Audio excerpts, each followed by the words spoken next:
ওই যে একজন লোক আসছে, ওনাকে চলেন জিজ্ঞেস করি। এই যে ভাই, আসসালামু আলাইকুম।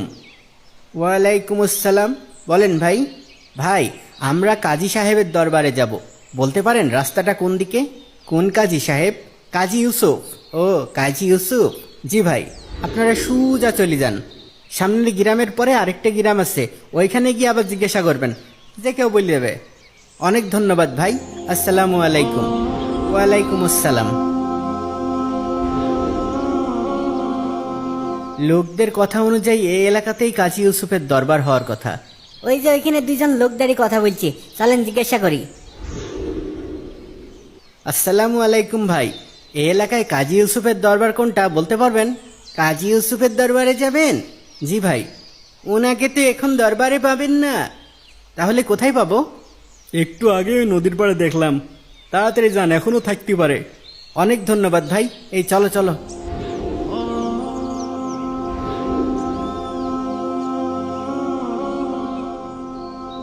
এই লোকটা কাজী ইউসুফ। এই সেই ব্যক্তি যার সাথে দেখা করার জন্য আমরা এত দীর্ঘ পথ পাড়ি দিয়ালাম। আর তো কাউকে আশপাশে দেখছি না, তাহলে ইনিই হবে। দাঁড়ান দাঁড়ান, এত বড় বিচারক ঘাড়ে করে পানি নিয়ে যাবে? তার তো অনেক খাদেম খুদ্দম থাকার কথা, তারাই না তার কাজ কাম করবে। আচ্ছা চলো জিজ্ঞাসা তো করি। আসসালামু আলাইকুম চাচা। ওয়ালাইকুম আসসালাম। চাচা, আমরা কাজী ইউসুফ সাহেবের দরবারে যেতে চাচ্ছিলাম, তাকে এখন কোথায় পাওয়া যাবে? দয়া করে আমাদের একটু বলে দেবেন কি? কেন, কি ব্যাপার?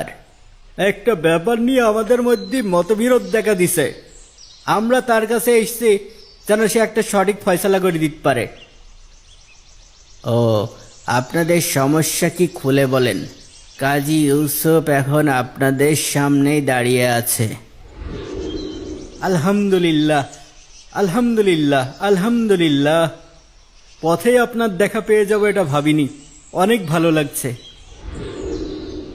আপনি পানির পাত্রটা মাটিতে রাখেন, তারপর আমরা আমাদের সমস্যার কথা খুলে বলছি।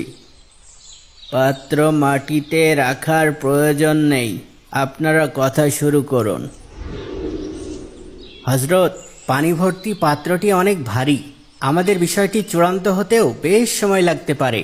এতে আপনার অনেক কষ্ট হয়ে যাবে, তাই দয়া করে আপনি পাত্রটা মাটিতেই রাখেন।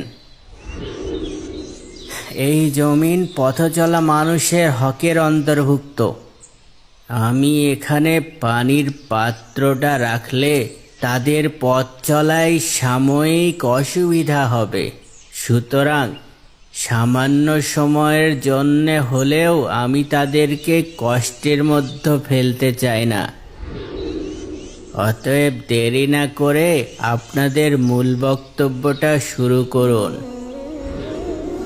হ্যাঁ, আমাদের আর কোনো বক্তব্য নেই। যে বিষয় নিয়ে আমরা আপনার কাছে এসেছিলাম তার সুষ্ঠু আর সুন্দর মীমাংসা আপনি মূল বক্তব্য শুরু করার আগেই করে দিয়েছেন। এখন আর আমাদের বলার কিছুই নেই। আপনারা ঠিক কি বলতে চাচ্ছেন আমি বুঝতে পারলাম না। আসলে হয়েছে কি, আমার একটা জায়গা আছে যেখান দিয়ে দীর্ঘদিন যাবৎ লোকজন চলাচল করে। আমি সেই জায়গায় একটা বৈঠকখানা বানাইতে চাইলাম। সেখানকার লোকজন তাতে বাধা দেয়, আর এতে আমাদের ভিতরে তর্ক বিতর্ক হয়। এখন শেষমেশ ফয়সালার জন্যে আমরা আপনার কাছে এসেছি। কিন্তু যখন আমি দেখলাম আপনি লোকদের চলাচলের অসুবিধার কথা ভেবে সামান্য সময়ের জন্যও একটা পানির পাত্র তাই মাটিতে রাখতে রাজি হচ্ছেন না, তখন আমার ধারণা হলো যে লোক চলাচলের পথে ঘর নির্মাণের জন্য কিছুতেই আপনি অনুমতি দেবেন না। আর তার চেয়ে বড় কথা হলো, আপনি আমার অন্তর্চক্ষু খুলে দিয়েছেন। মানুষ যে মানুষের জন্যে, এই কথাটা আজ নতুন করে ভাবতে শিখিয়েছেন। তাই আমি প্রতিজ্ঞা করছি, জীবনে কোনোদিন মানুষের অসুবিধা হয়, অকল্যাণ হয় এমন কিচ্ছু করব না। আমাদের আর কোনো বিবাদ নেই। আমাদের বিদায় দেন। আসসালামু আলাইকুম। ওয়ালাইকুম আসসালাম। আল্লাহ আপনার কল্যাণ করুক, আমিন।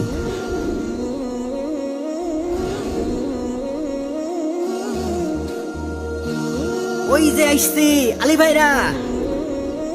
আমার ভুল হয়ে গেছে, আমাকে ক্ষমা করে দেন। কাজী ইউসুফ আমার চোখ খুলে দিছে। সবার কাছে আমি আন্তরিকভাবে দুঃখিত। এই জায়গাটা আমি রাস্তার জন্য ছেড়ে দিলাম। আলহামদুলিল্লাহ। আলহামদুলিল্লাহ। আসলেই